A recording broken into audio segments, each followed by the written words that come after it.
Hey everyone, we've been getting some requests for some Lightroom only videos, so I'm going to show y'all a quick and easy way that you can take multiple exposures of the same image and quickly combine them in Lightroom to come up with a nice looking image. So I decided I would use this picture that I have of the tree of life here. I took 3 exposures.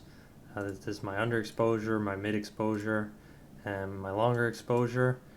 And I'm going to basically, I'm not going to make any edits yet. I'm going to press shift and select all 3 of my images, and I'm going to right click and I'm going to come up to photo merge and click on HDR.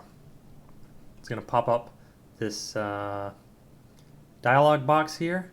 We want to make sure auto align is set. You can choose to or not to select auto settings.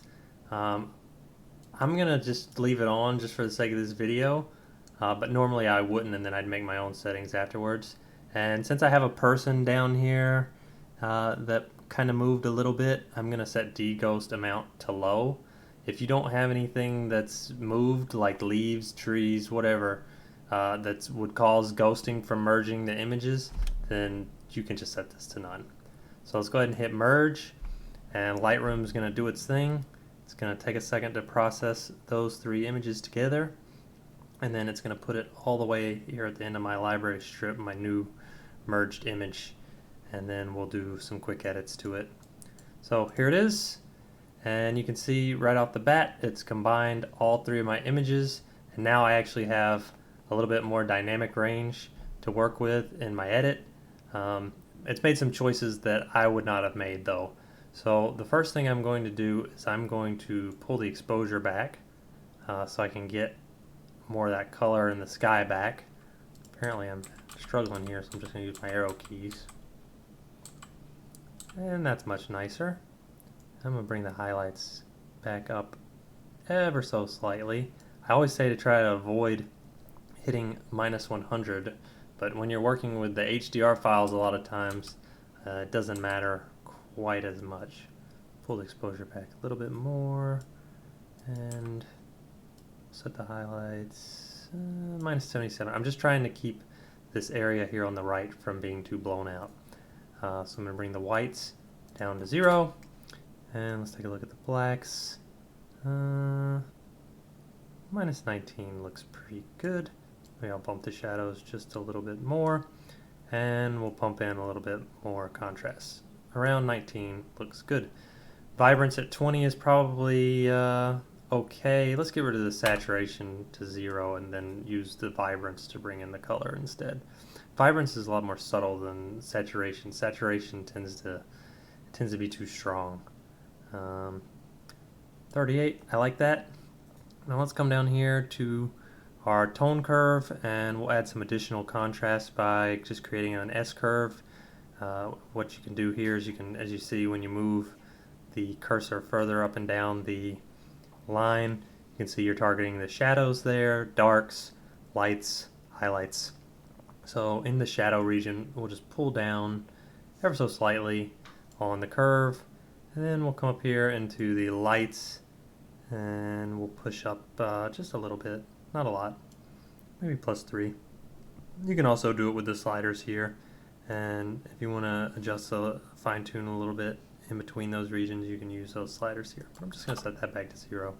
And then we'll come down here to our color, hue, saturation, luminance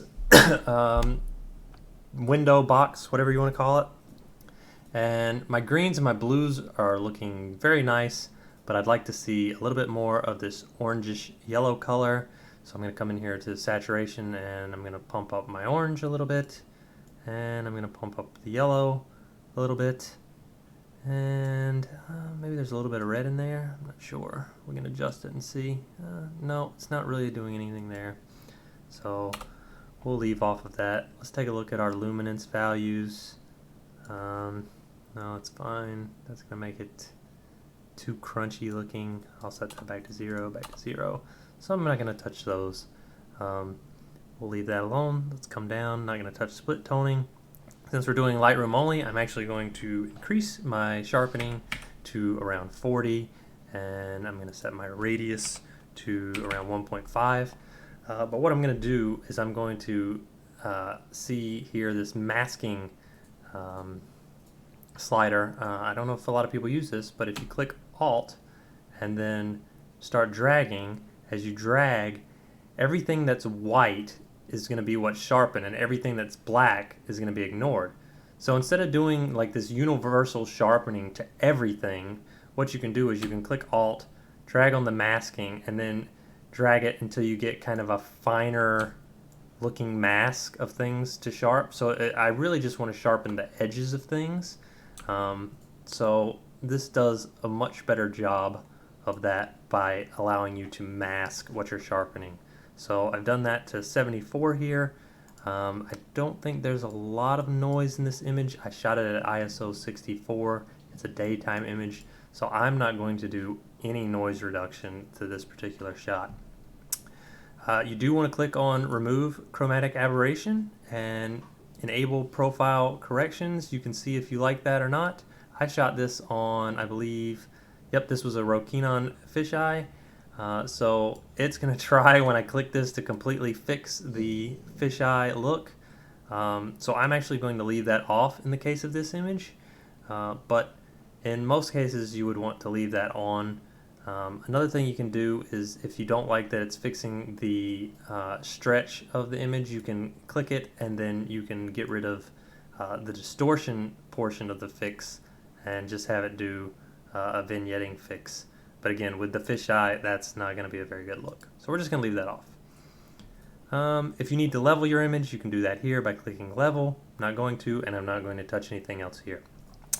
I'm going to do one final thing, which is I'm going to come in here and I'm going to create, if I can find it, it's been a while, I'm going to create a new filter. Yeah, so I clicked on radial filter, and I'm going to drag around this orange area here, and we'll just reset these values. And what I'm wanting to do is, oh, I guess I need to hit invert so that I'm only targeting what's in the circle. I want to pull back those highlights a little bit more, and then I want to add some saturation just in the orange area here so that I'm getting just a little bit more pop in the orange. So I've done that. Take a look at the temp. You could adjust the temp a little bit, or white balance, if you wanted to get a little bit oranger of a look. Don't go too crazy because you'll get kind of these weird halos. But I'm just going to leave it at that for now. Hit close, and that's it. The image is pretty much ready to go. You just need to export it out to whatever size you prefer for where you're going to be uploading the image, and it's good to go. I hope this video is helpful to some of you, and let me know if you have any comments about anything you've seen in the video. Thanks.